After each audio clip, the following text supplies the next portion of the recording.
Hello. Today General Hospital will reveal interesting details on Friday, August 22, 2025. First, Carly felt a growing sense of dread when whispers reached her ears that Britt was still alive. The news unsettled her deeply, for it was not just a reminder of the past but a resurgence of the very rivalry that had once consumed her. Old wounds, betrayals, and grudges resurfaced in her mind, making it impossible for her to find peace. She carried this weight like a shadow that followed her every step, and it drove her to confide in Brennan, hoping he might understand the storm raging within her. As she laid out her fears, Carly's voice carried the tremor of someone haunted by history. She spoke of how Britt's survival threatened to unravel everything she had worked so hard to rebuild. To her, the possibility of Britt returning to Port Charles meant the return of hostility, conflict, and pain. Carly did not see Britt as just another figure from the past but as a looming danger that could once again destabilize her life. Her intent was to seek reassurance, to find someone who could anchor her in this uncertainty. Brennan listened intently, his expression neutral at first, but inside him, something began to stir. Carly's confession lit a spark he could not ignore. Each detail about Britt's survival felt like more than a warning, it felt like an opportunity. Where Carly sought understanding, Brennan saw potential leverage, a way to twist events to his advantage. Her words began to blur into something darker in his mind, igniting the dangerous impulses that had long lain dormant. The more Carly spoke, the more Brennan's demeanor shifted. His silence became heavier, his eyes colder. Carly, too absorbed in her own anxieties, failed to notice the subtle transformation taking place before her. She poured out her concerns, but what reached Brennan was not a plea for comfort. It was fuel for a dangerous idea. Rather than sympathize with her vulnerability, he let her fear become a justification for action. Brennan's thoughts drifted to how Britt's presence could complicate matters or, conversely, be eliminated to secure his own plans. He considered the chaos her return might bring and how he could exploit it. His imagination wove scenarios where Britt no longer stood in anyone's way, scenarios where her survival was cut short before she could ever become a true threat again. Carly, in her desperate search for relief, unknowingly placed such notions directly into his hands. Carly felt lighter for a moment, thinking she had unburdened herself by voicing her worries. She believed Brennan's silence was contemplative, perhaps even compassionate. Yet in reality, his mind was already spiraling into dangerous territory. The seed had been planted, and now it grew with startling speed. What had begun as a moment of confession was morphing into a turning point with far-reaching consequences. The air between them thickened, charged with tension Carly could not name.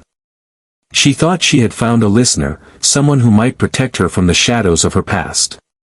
Instead, she had awakened a different kind of shadow, one that thrived on fear and control. Brennan's composure slipped further with each passing second, until the restraint he once held gave way to the thrill of possible action. By the time their exchange ended, Carly left with a fragile sense of relief, unaware of what she had unleashed. Brennan, on the other hand, carried with him a dangerous determination. Her words had not calmed him, they had armed him. What began as Carly's fear of Britt's return had become Brennan's justification for dark intentions, setting into motion a path that could threaten them all. Second, Cody had never been a man entirely comfortable with secrets, and yet he had been carrying one of the most damaging truths of his life. Each day it grew heavier, pressing against his conscience, forcing him into a state of constant unease. At first, he told himself that what Christina asked of him was just business, a simple task that required him to use charm and subtlety. But as time passed, and as his life intertwined with Molly's, the boundaries between duty and deception blurred. What was once tolerable now became unbearable, for he could no longer look at Molly without feeling the sting of dishonesty gnawing at him. His guilt festered quietly, and though he tried to mask it with smiles and gestures of care, the truth remained an ever-looming shadow over every interaction they shared. The breaking point came when Molly, by cruel twist of fate, witnessed something that was never meant for her eyes. She saw Cody with Ava, close enough to spark suspicion, close enough to break her heart. To Molly, the scene appeared like an act of betrayal, and the devastation in her eyes reflected the shattering of trust she thought she could place in him. That moment replayed endlessly in her mind, the image of Cody leaning toward Ava haunting her with unspoken questions. Had she been blind to who he really was? Had their connection been nothing but a facade? The weight of that realization left her raw, vulnerable, and questioning everything. For Cody, seeing Molly's pain was more than he could bear. He had known this day would come, but he never imagined it would come in this way. The anguish on her face pierced him with a guilt sharper than any blade. He realized that if he allowed her to believe he had chosen Ava, it would destroy not only the fragile bond they had built but also the part of himself that still believed in decency. He could not let Molly drown in her hurt without at least offering her the truth, even if the truth was cruel. When Cody finally confessed, his words came heavy, reluctant, and pained. He admitted that Christina had hired him to get close to Ava, that his presence in Ava's orbit was not by accident but by design. Every action he had taken, every calculated step, had been part of a plan he had agreed to carry out. He knew how damning it sounded, knew how each word felt like a nail sealing shut the coffin of Molly's trust in him. But he forced himself to continue, because the alternative, remaining silent and letting her believe a half-truth, was far worse. Molly's reaction was a storm of conflicting emotions. Her heart burned with anger at the manipulation, not just at Cody but at the realization that Christina had orchestrated such a cruel scheme. Her trust in Cody crumbled under the weight of his admission, leaving behind only raw disappointment. It was not merely the betrayal of seeing him with Ava, it was the revelation that the betrayal had roots, had planning, and that Cody had consented to it. That knowledge hollowed her out, leaving her questioning her own judgment for ever letting him close. Yet Cody pressed on, desperate to salvage something from the wreckage. He told her that while Christina's request had been the reason he approached Ava, it had never been the reason he grew closer to Molly. He insisted that his feelings for her were genuine, born not out of manipulation but out of something real that had surprised even him. He spoke with a rawness that came from knowing he might lose her forever, his voice weighted with regret and the kind of honesty that only comes when all pretenses have finally fallen away. Still, Molly could not simply set aside the wound. The image of Cody's closeness with Ava remained seared into her memory, a reminder of the tangled web of lies that had ensnared them. She wanted to believe his sincerity, wanted to cling to the hope that not all of it had been false. But betrayal left scars that no words could erase. The more she tried to reconcile his confession with her feelings, the more she found herself torn between what her heart wanted and what her mind warned her to reject. As Cody stood there, stripped of all excuses and defenses, he understood that his fate now rested entirely in Molly's hands.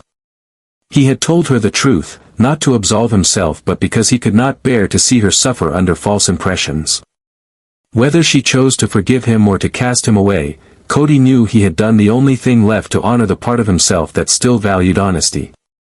And though the road ahead was uncertain, in that moment, Cody felt both the agony of loss and the fragile liberation of a man who had finally stopped hiding. Third, Nina had reached the point where she could no longer stand by and watch her daughter suffer. Willow's desperation to see her children freely again weighed heavily on her, and every attempt to reason with Michael seemed destined to fail. With the hearing looming, Nina decided she needed more than emotion on her side, she needed a strategy. That was why she reached out to Rick, a man known as much for his sharp legal mind as for his questionable morals. For Nina, the choice was simple. If she wanted Willow to regain visitation rights with Wiley and Amelia, she needed someone unafraid to bend the rules in their favor. When Rick arrived, Nina wasted no time explaining her concerns. She spoke of Willow's heartbreak, the injustice of being distanced from her own children, and the way Michael's influence had slowly stripped Willow of her voice in the matter. Rick listened with a calm detachment, letting her words flow while carefully piecing together the bigger picture. He did not need to ask many questions, Nina's passion gave him everything he needed to see where the weaknesses lay. Rick's reputation for cunning was well earned, and as he thought through the situation, a sly plan began to take shape. He knew that the law, while structured, always had cracks waiting to be exploited. Michael's image as a devoted father and protector of his family was strong, but Rick also knew that no one was beyond reproach. If he could frame Michael's actions as controlling and self-serving rather than protective, the court might begin to see him not as the hero, but as the obstacle standing in Willow's way. Nina, desperate for any advantage, clung to Rick's every word as he outlined his strategy. He suggested compiling evidence of Michael's heavy-handed control over Willow's decisions, portraying it as a pattern of behavior that undermined her independence. Rick even hinted that they could push the narrative that Michael's resistance stemmed more from his disdain for Nina than from genuine concern for the children. If the judge could be convinced that Michael was letting personal grudges cloud his judgment, then the scales would begin to tip. To Nina, Rick's plan was both daring and dangerous, but the more she considered it, the more it seemed like the only option left. She had seen how Michael wielded his influence and power to get his way, how he made Willow feel powerless even when she tried to stand up for herself. If Rick's tactics could expose even a fraction of that in court, Willow's case would immediately gain momentum. The risk was high, but so was the potential reward. Rick, for his part, seemed almost energized by the challenge. He thrived on outmaneuvering opponents, and Michael, with his polished image, was exactly the kind of adversary Rick relished dismantling. He assured Nina that all it would take was precision, knowing when to press, when to reveal information, and when to hold back. By the time he was done, Rick promised, Michael would no longer appear untouchable. Instead, he would look like a man driven more by personal vendettas than by the welfare of his children. As their meeting came to a close, Nina felt a conflicted surge of hope. She knew she was putting her trust in a man whose methods often skirted the line of morality, but she also knew she could not fight Michael on her own. For Willow's sake, she was willing to take that gamble. If Rick could give her daughter the chance to be present in Wiley and Amelia's lives again, then perhaps the risk of playing dirty was worth it. Walking away, Rick carried with him not only the details of the case but also the satisfaction of knowing he had set a trap. Michael believed himself to be in control, but soon, in the courtroom, Rick intended to strip that control away piece by piece. What Nina saw as a chance for Willow's redemption, Rick saw as a battlefield where he could prove once again that cunning could topple even the strongest adversaries. And as the hearing drew near, the stage was set for a clash that promised to upend the balance of power in the most ruthless of ways. Fourth, Christina sat in silence, her thoughts tangled in fear and uncertainty as the looming court hearing drew closer. Every time she thought about stepping into that courtroom, her chest tightened with the dread of what losing might mean. The idea that she could walk out of the hearing stripped of her rights, denied any connection to her children, haunted her every waking moment. To her, the possibility of defeat was not just a legal setback, it was the unraveling of her very identity as a mother. The weight of that fear left her restless, unable to find even a fragment of peace. Elizabeth noticed the turmoil long before Christina put it into words. She had seen that hollow look in the eyes of others before, the look of someone consumed by the terror of losing the most important part of their life. Elizabeth, with her own history of pain, heartbreak, and resilience, understood that no legal battle could ever capture the depth of what Christina was feeling. She knew she could not change the outcome of the trial, but she could at least offer something else, her strength, her calm, and her belief that Christina's worst fears did not define her future. Christina finally gave voice to the panic that had been clawing at her. She admitted she feared not just losing custody, but losing herself entirely if the court ruled against her. She confessed that the thought of her children growing up without her influence, without her love, was unbearable. In her mind, losing the case meant she would forever be a shadow in their lives, someone remembered only by absence. Speaking those words aloud left her shaking, as though voicing them made the fear even more real. Elizabeth reached out gently, not with empty promises but with the steady assurance that Christina was not alone. She reminded her that fear often magnifies the worst-case scenarios, painting them as inevitable when they are not. Elizabeth spoke of strength, of how Christina had faced struggles before and survived them, even when she thought she could not. This trial was daunting, yes, but it was not the end of her story. Elizabeth reminded her that even if the courtroom seemed intimidating, Christina carried something stronger within her, the unbreakable bond of a mother's love, a force no judge could truly erase. Christina listened, her heart still heavy, but the steadiness in Elizabeth's tone anchored her. Elizabeth encouraged her to focus not on what she might lose, but on what she had to fight for. She told her that children do not measure love by legal rulings, and that even if obstacles appeared, Christina's devotion would remain undeniable. Elizabeth urged her to channel her fear into determination, to let the love for her children guide her through every question, every challenge, every moment in that courtroom. As Elizabeth spoke, Christina felt some of the panic give way to something steadier, resolve. The looming image of defeat still lingered in her mind, but Elizabeth's words planted the idea that losing in court did not mean losing her role as a mother. There were countless ways to remain present, countless ways to show her children that she was fighting for them.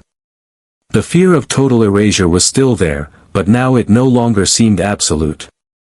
Elizabeth's reassurance reframed the battle, shifting Christina's perspective from doom to resilience. Elizabeth went further, reminding Christina that trials are unpredictable and that no one can know the outcome until the judge delivers the decision. Worrying about the worst was exhausting her spirit before she had even set foot in the courtroom. Elizabeth urged her to conserve her energy, to trust in her legal team, and most importantly, to trust in herself. She reminded her that when she spoke in court, her sincerity would shine through, and that authenticity could sway hearts in ways that strategy alone could not.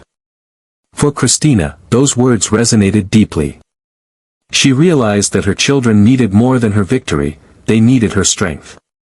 They needed to see a mother who could stand tall in the face of adversity, no matter the outcome.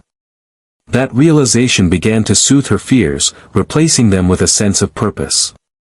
Losing was still a possibility, but Elizabeth had reminded her that how she carried herself in the face of that possibility mattered just as much as the result itself. The room, once filled with the suffocating weight of Christina's fear, now carried a different energy.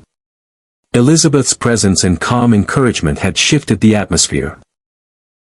Where Christina once felt consumed by dread, she now felt a cautious but growing sense of hope. It was fragile, like a flickering flame, but it was there, something she could cling to as she prepared for the days ahead. By the end of their conversation, Christina was not free of fear, but she was steadier, more centered. Elizabeth had reminded her that trials end, decisions are made, and life continues. No matter what the court decided, Christina's love for her children would not be diminished. And in that truth, Christina found the strength to keep moving forward. She would face the courtroom not as a broken mother waiting to be judged, but as a fighter determined to protect the bond that defined her life. Elizabeth's words lingered with her, a quiet reminder that she was stronger than her fear. Finally, Willow reached a point where she could no longer keep her frustrations bottled up. The upcoming custody issues weighed heavily on her, and the thought of losing time with her children filled her with desperation. She decided it was time to confront Michael directly and propose an arrangement that she believed would be fair for everyone. Her request was simple in her eyes. She wanted to have meaningful time with Wiley and Amelia, not just supervised visits or limited moments that made her feel like a guest in her own children's lives. For Willow, this was not just a matter of preference, it was about reclaiming her role as a mother. When she finally sat down with Michael, Willow carried with her a mixture of hope and determination. She laid out her request with clarity, explaining that she wanted shared custody and equal opportunities to raise their children. She emphasized that this arrangement would allow the children to benefit from both parents equally, sparing them the emotional strain of feeling divided.